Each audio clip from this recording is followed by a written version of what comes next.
Hi, my name is Omid. For the next few minutes, let's pretend you're the English teacher and you're correcting your students' homework. Let's look at some of these sentences and see if you can find some of the errors in these English sentences. Okay, the first sentence.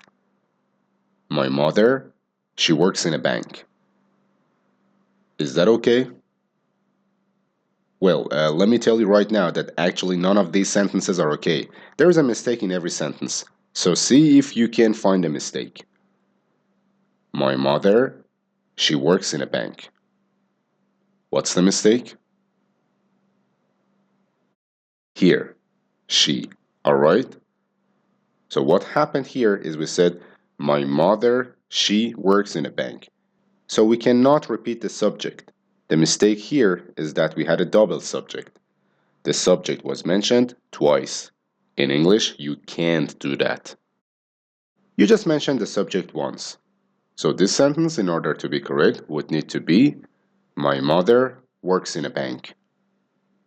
Or she works in a bank, if you know who she is. Right? But you can't say both. So no double subjects. Number 2. John is an engineer. What's wrong with that? Look carefully.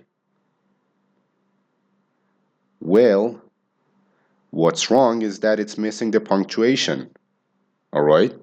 Part of a correct sentence is correct punctuation. So here, there was no period at the end of the sentence. That's what was wrong.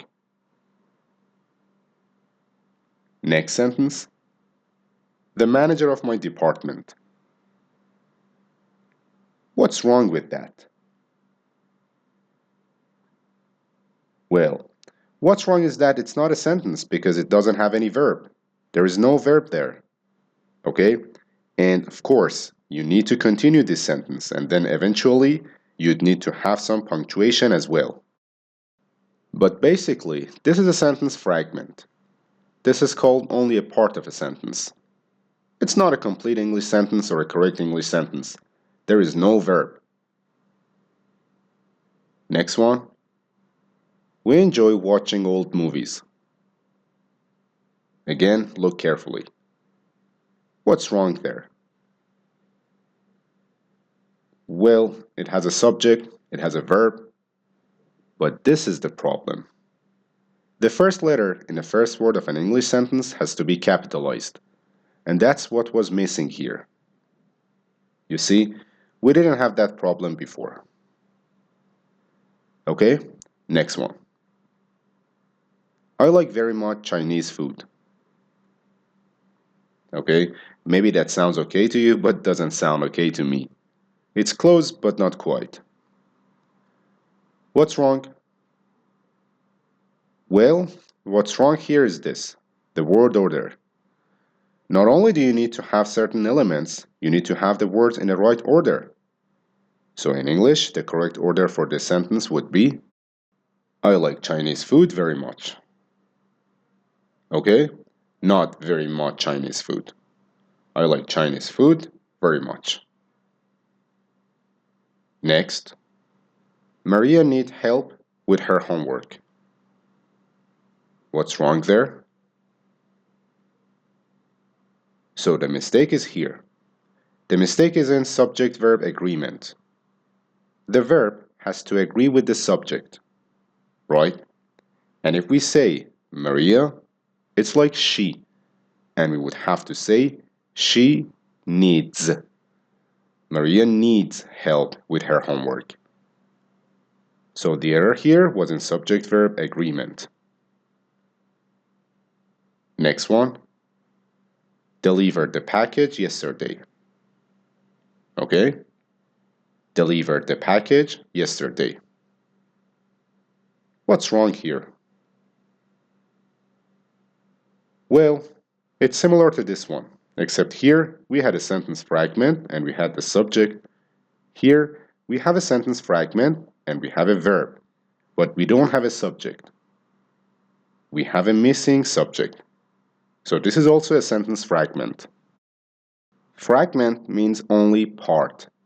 It's not a complete sentence. Next one.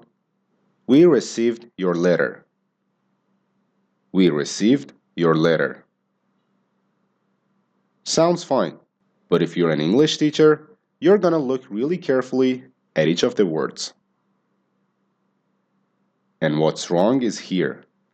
The mistake is here. It's a spelling mistake.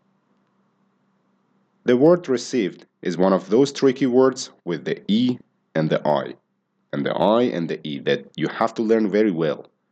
So spelling mistakes will also bring down your marks.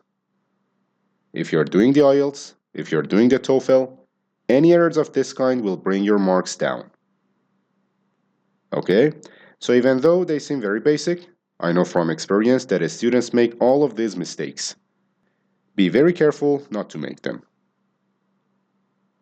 Let's look at what principles apply to correct English sentences. Okay? So, an English sentence must express a complete thought, and it must express it with certain elements. Now, just because a sentence must express a complete thought, it doesn't have to have a lot of words. It doesn't have to be a very long sentence. Let me give you an example of a perfect English sentence which is not long. And here we are. This is an example. Babies cry. Let me explain to you why this is a perfectly correct English sentence. So, an English sentence has to have a subject. The subject in this sentence is babies. An English sentence has to mention the subject once. Here, it's only mentioned once.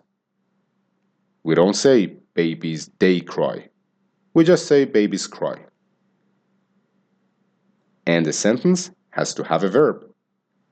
What's the verb in this sentence? Cry.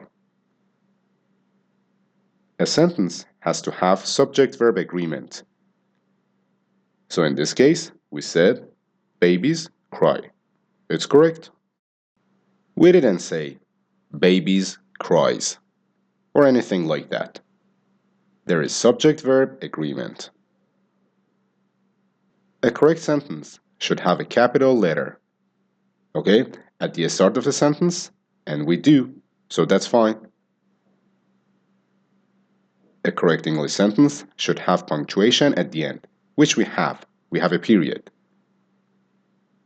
It should be correct word order, which we have. We didn't say cry babies, which means something else. We said babies cry. That was fine. And spelling. The word babies spelled correctly. The word cry is spelled correctly. So these points are all the points that you need to keep in mind when you're constructing an English sentence. Make sure you do that and you don't lose marks unnecessarily on your exams by making one of these basic errors. Thanks very much for watching and good luck with your English.